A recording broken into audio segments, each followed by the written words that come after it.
everyone, it's Liz Danoon here. I am super early today.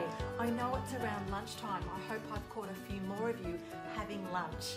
Today's topic is the symptoms and signs of a child who has a learning difficulty and the things that they might be displaying. Now, the thing about a learning difficulty, which can also be a learning disability or a learning difference, is that you can't see it quite often. It's not like having a wheelchair or a set of crutches. It's something that is actually inside you that's going on, but it's not overly obvious to other people. But what you do tend to notice with children who have learning difficulties and are struggling at school is that they tend to start showing other signs and symptoms in their behaviours. So today I've got a list of 10 things for you to look at. And parents, I want you to look for these 10 things. But more importantly, teachers, I want you to look for these 10 things, because these are the things that you might notice in class before you even realise there's a learning difficulty going on. Number one is a child who displays anger and frustration. Now, immediately you think of boys when you say anger and frustration, but sometimes this can affect girls too. But I must admit, it's quite often more with boys. So they can experience anger and frustration. They can become physically and verbally abusive. They can start saying things out of frustration and ripping pages and snapping pencils and things like that. So we're talking about the child who is struggling to learn, so they start to display anger and frustration. Sometimes as teenagers it can ramp up and there'll be holes in walls and all sorts of things happening, which sometimes parents tell me about. But remember, we always want to try and catch it early if we can. So the other thing, this is number 2 now, they can be disruptive in class. So this is the child who perhaps can't get attention from being the perfect student, the student who always knows the answer or has the answer ready when everybody else has it ready. So rather than go for the positive reinforcement, they'll actually go for the negative reinforcement. I've just had a message from, I think it's Gima, saying that her little boy is always crying at school, and I'm going to cover that one too, and that's very sad, and hopefully I can help you to overcome that. So the other thing we were talking about just then was the child who becomes disruptive. Now, this can be the child who creates a diversion when they're confronted with a piece of hard work or a task that they think, there's no way I'm going to be able to do that. They'll create the diversion. They might refuse point blank to do their schoolwork and say they're just not going to do it. I'm not doing it. I can't do it. I'm not doing it. They might become a bit of a smarty pants, or what we call a smart aleck. In other words, they start mouthing off because generally they're quite verbally competent, let's face it. It's the learning on the page that's causing them the issues. Sometimes they can be a bit abusive and rude. They can be outspoken, forceful with their opinions. I'm actually getting this out of my book because all of these things are in there. So often when I want to talk about things on a Facebook Live, I just go back to my trusty book because seriously, it's all in there and I know it will help you. Sometimes they'll actually pretend that they're sick. So so number 2 is my son, says Kimberly. So there you go, the child who starts to become a bit disruptive and diversionary. Hi Melissa, how are you going? Sometimes they can skip school altogether, and that tends to be when they're a bit older, although we've got some pretty wily younger children too out there. Sometimes they'll hide to get out of doing schoolwork too. They'll just disappear off into the ether while the schoolwork's actually being done. They got caught up doing something. Number 3 is they experience times of extreme sadness. And Gia, this is your son who is always crying at school. They're just overwhelmed with the crushing emotion of not being able to cope with what is being put in front of them every day. And also, children react in all kinds of different ways, and crying and feeling so emotional and distraught is one of those ways. So they can become inconsolable, so you really can't comfort them. They might cry for little or no reason because they've already got their emotions ramped up. They might have periods where they're just incredibly sad and flat for long periods of times. And they'll have times where they perhaps don't even want to leave your house and go to school because it's just all getting too much for them. Number 4 is they may start to lack self-confidence. Now remember, we're talking about 10 signs and symptoms that your child or your student might have a learning difficulty. So lacking self-confidence is pretty easy to pick up for most people. It's the child that constantly makes the comment that they're hopeless.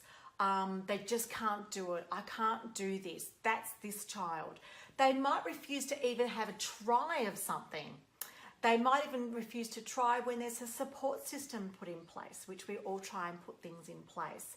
They might put little worth a little worth onto a contribution they have made. And they might feel as though they've got nothing to offer. They'll not speak up in class because they're too fearful that what they have to say isn't really relevant. So we're talking about the child who's really lacking self-confidence. And hi Nina, she's just jumped in, and yeah, lovely to see you.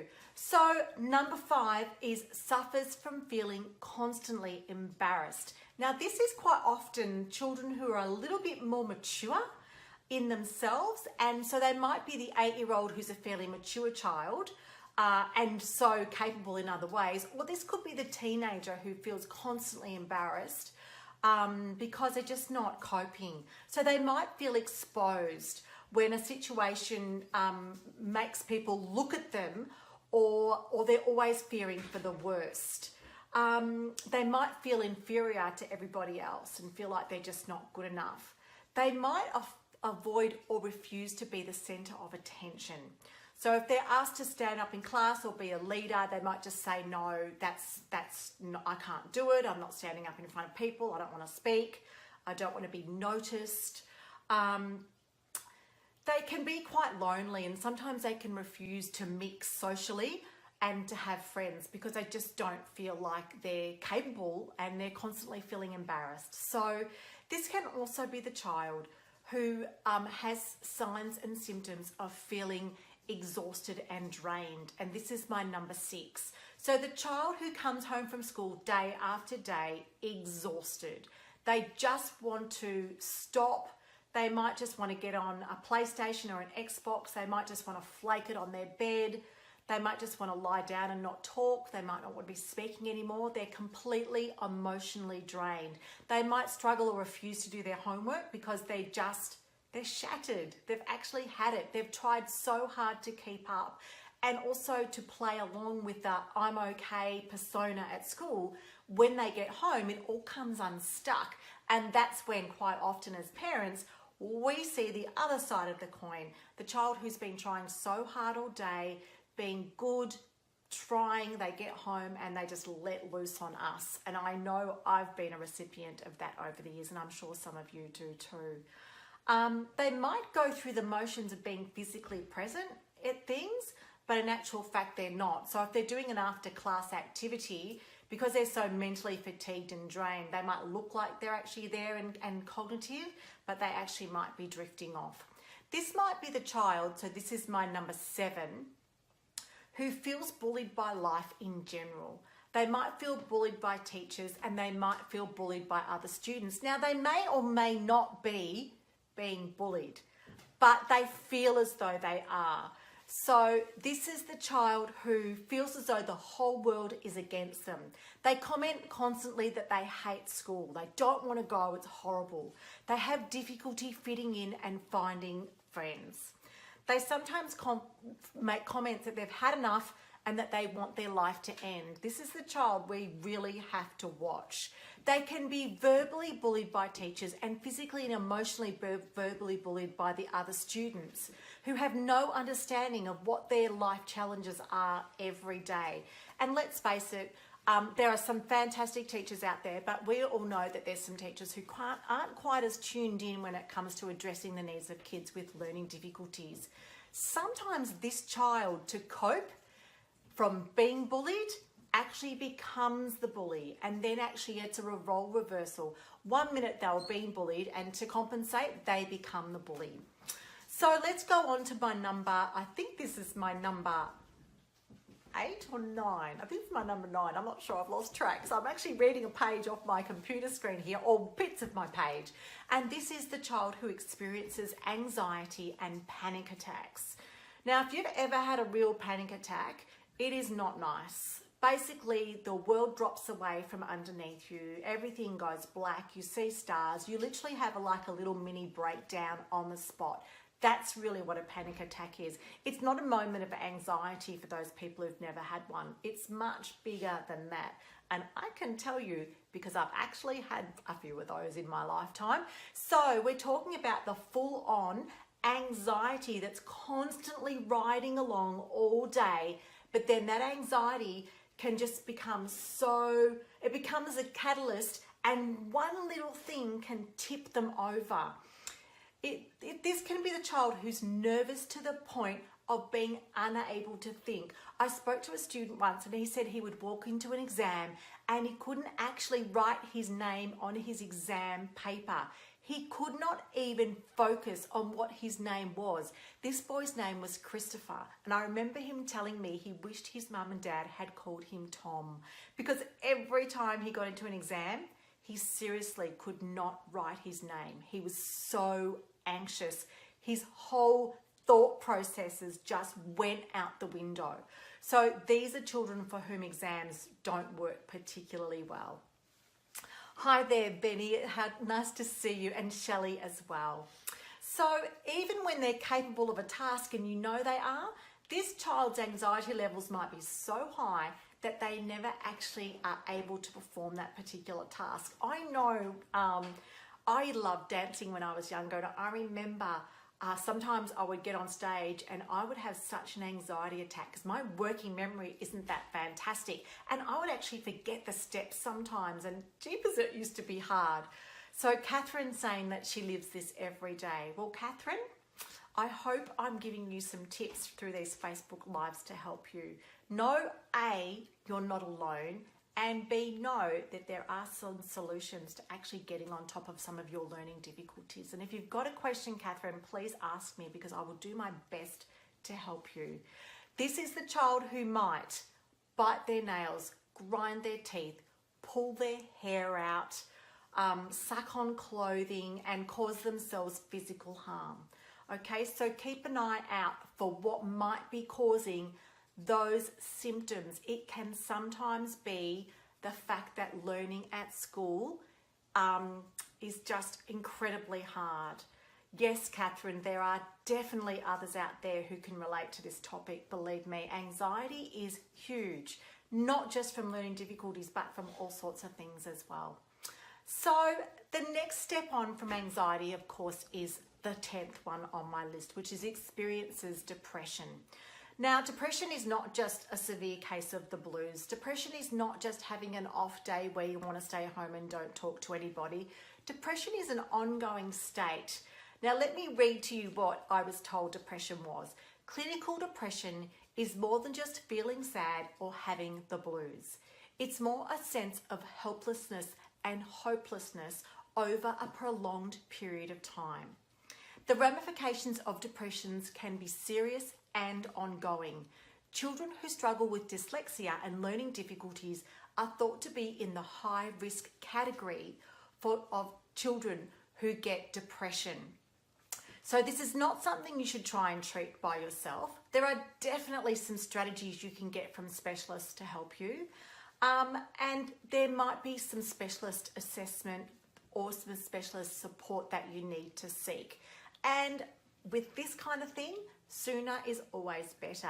Let me tell you something. When I was putting together the Learning Difficulties Service Provider Directory that's on the Dyslexia Daily website, it's the free directory, I contacted a lot of psychologists, and I said to them, I'm looking for the psychologists who can specifically diagnose learning disabilities and difficulties and can help give strategies. Well, I was contacted by hundreds of psychologists who said to me, well, we treat the anxiety and the depression and the self-harm that comes after the child's had the learning difficulty.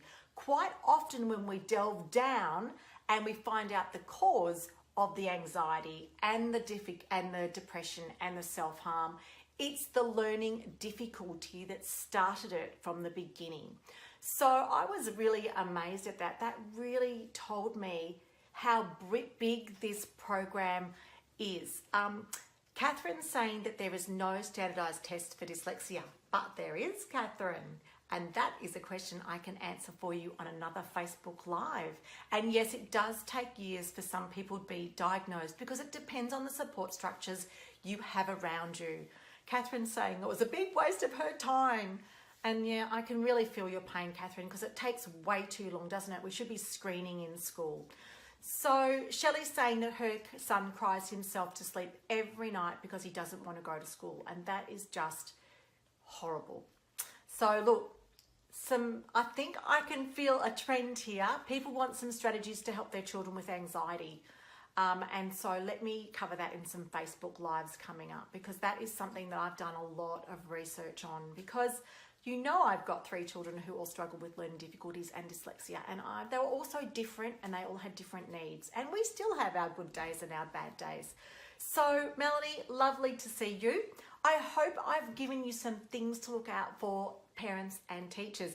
I hope I've given you some food for thought of things that you might be able to think about next time your child's having a meltdown.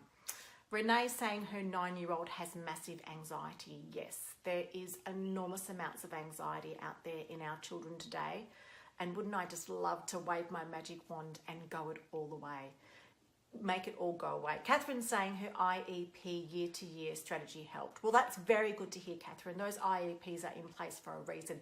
Well, I hope you have a good day, and I hope I've given you some food for thought, and I hope to see you next week. And I have a feeling I should talk a bit more about some strategies to cope with anxiety.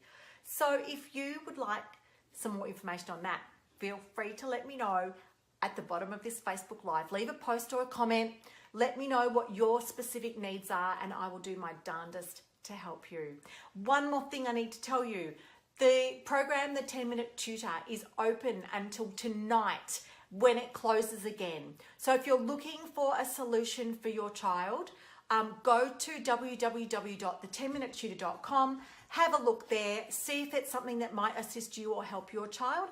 And if so, I look forward to teaching them, because that is what I love to do, teach. Thank you, Catherine. Thank you, everybody. My screen's going so crazy, I can't read it all. But Melanie, yes, I'll definitely get you some more information. So bye for now, everyone. Have a super day.